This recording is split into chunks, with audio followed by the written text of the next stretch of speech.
O, yan sa 4-piece naman tayo. Alam niyo ba, may na-search nga ako eh. Hindi lang pala ang pagpapado pinagbawalan.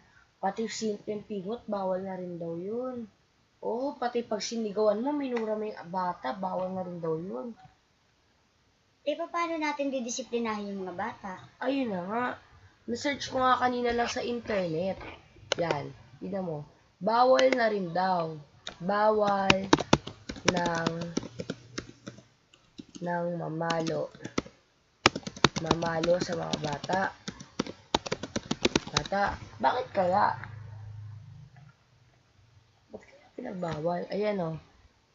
How to discipline a toddler, 1 to 3 years old. Pero bawal ng mamalo. Paano yun? Paano kakastiguin?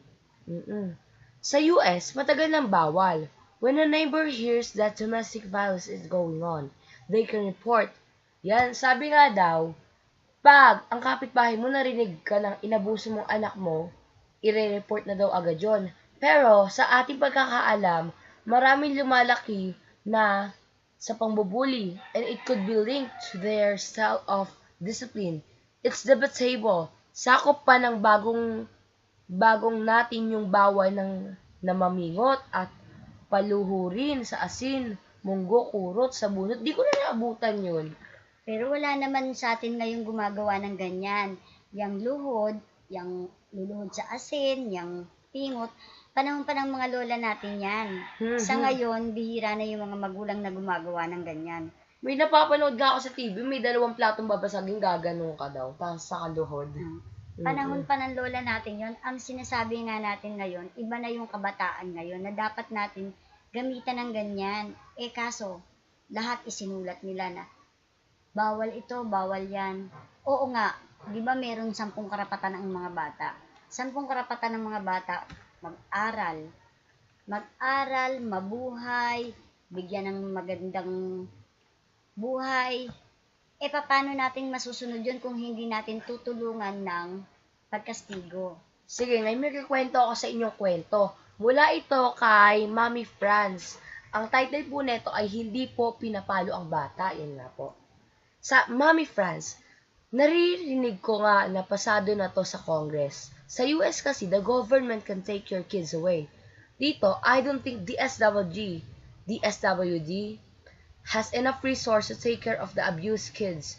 Plus, may ugali tayo mga Pilipino sa hanggat di tayo affected, hindi tayo makikialam sa US. Yan, pag-usapan, pero yung darating sa point na isusumbong mo sa police or sa social welfare, ayaw natin ng hassle. Siguro magiging effective to para sa mga teachers and other people, para sa mga buhay ng mga bata. For example, sa mga yaya na nananakit ng mga bata. Pati daw pala yung mga yaya ng mga bata, sinasaktan yung mga alaga nila. Yes, alam mo kung bakit nangyayari yon dito sa atin sa Pilipinas. Kahit ipagpalagay na natin na ako yung yaya at sobrang tigas ng ulo mo. Wala naman yung nanay niya, wala naman yung tatay niya. O dahil sa mga na-spoiled kasi yung bata. Wala. Kaya nila ikinukuha ng yaya yon dahil busy sila. Pero hindi nila alam ang nangyayari dun sa loob ng bahay. Ano ba yung anak ko? Ano ba ginagawa ng anak ko? Kung isang yaya lang yon, hindi niya alam kung anong gagawin niya. Kaya nagkakaroon tayo ng mga hindi inaasahan pang kukurot, pang pagagay. Hindi inaasahan yon. Pero dapat, sinasabi niyo na before na nangyari yun na, ganyan katigas yung ulo ng anak ko, hindi ko na kaya ako kumuha ng yaya. Sabi nga ni Daddy Jojo, sa approval pa lang ng Kongreso sa batas na ito, laban sa pamamalo ng bata, sana ay magiging mas maliwanag ang mensahe nito sa lahat. Pag pinalo ang bata, tinuturuan itong mamalo ng iba. Yes.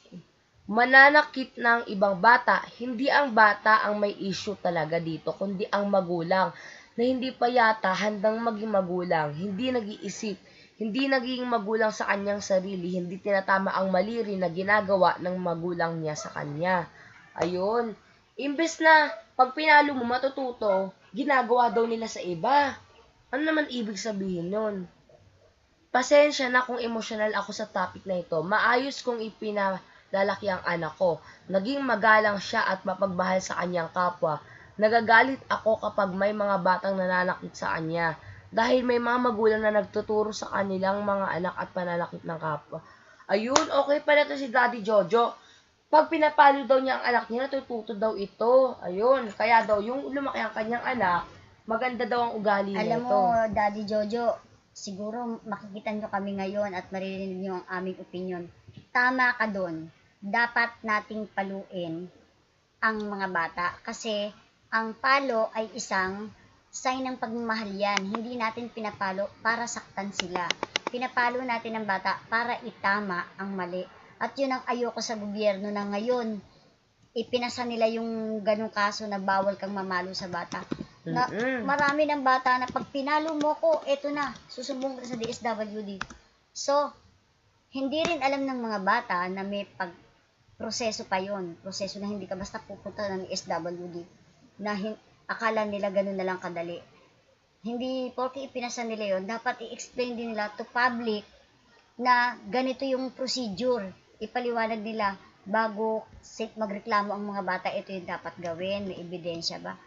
Hindi yung dinampot ka nanay, dinampot ka, bakit? Pinalo ko yung anak ko eh. Ano yung dahilan? Talong-talo kaming mga nanay, talong-talo ang mga teacher, at higit sa lahat ang mga nakatatanda. Nakakita pa ako isang lola pinatid ng apo. Kawawa naman. Dito lang yun sa lugar namin. Pinatid ang lola. O hindi mo naman pwedeng hindi naman nagtanong yung nanay, ano po ba kasalanan ng anak ko, bakit niyo pinagalitan? Pinatid yung lola. O, so nung sabi ng lola, tatanda ka din. Hindi katwiran yung tatanda ka din eh. Sino ba ang magulang mo? At ganyan ang ipinilaki sa'yo. Ang sabi ng magulang, hindi ko na siya mapalo kasi bawal. Sa mga bata, magpakabuti kayo. Alam niyo ba, kung paanong pag-uugali ang ginagawa nyo sa mga ibang tao, nagre-reflect rin niya sa mga magulang nyo, iisipin, ay nako, itong nanay nito, hindi ito tinuturuan ng mabuting anak niya. Mapapahiya yung anak nyo. Napapahiya Ito, ang mga magulang. according sa isang article sa helpguide.org, Child Abuse and Neglect, Recognizing and Preventing Child Abuse. Child abuse is more than bruises and broken bones. While physical abuse might be the most visible, other types of abuse, such as emotional abuse and neglect, also leave deep, lasting scars.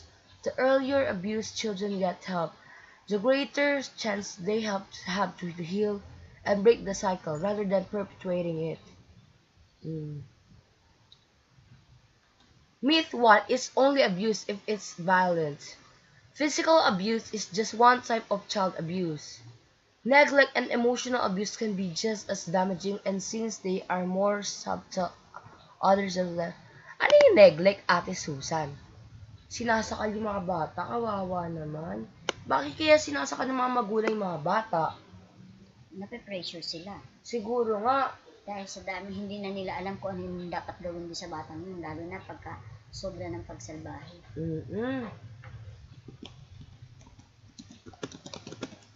Ito pa isa, nare-realize ko ngayon, ipinagbawal na nila ang bata, kapwa bata na nag-away. Pag yung isang bata nakasaksak, namatay yung nasaksak niya, hindi siya pwedeng parusahan. Masama ang resulta sa kapwa batang nakakapanood ng ganong balita. Pwede na akong manaksak, kasi hindi pala ako makukulong eh. Hindi naman siguro papayag yung nasaksak ng kapwa bata na ganun yung magiging sagot dun sa nangyari. Kasi dapat mo rin parusahan yun, dahil once na hindi siya naparusahan o hindi yung isang magulang magkakaroon pwede nang pumatay yung anak ko, bukas papatay din yung anak ko kasi hindi paparusahan hindi ikukulong. Bakit nila inalis yun? Bakit nila inalis? Yung mga batang nagda-drugs, sige, magda-drugs pa rin ako kasi hindi ako kinukulong Ikukulong nila ako, lalabas din ako agad. Dapat magbigay sila ng penalty. Ano ba yung penalty? Para magtanda sila kasi nawala paano na ako nito? Namatay yung anak ko, yung hinagpis ko sa sarili ko. Namatay yung anak ko, tapos yung anak niya nakakawala dyan, naglalaro, na-enjoy. Sige, kung may report po kayo sa amin, dali nyo lang sa amin. May Facebook kami, Martin Eusebio at facebook.com. And contact us at 0927-677-307. Inuulit ko po, Martin Eusebio small letters po yan, at facebook.com. Ang contact number niyo po, send nyo lang po mga problema niyo tungkol po sa pananakit ng mga bata. 0927 677 307. Okay po.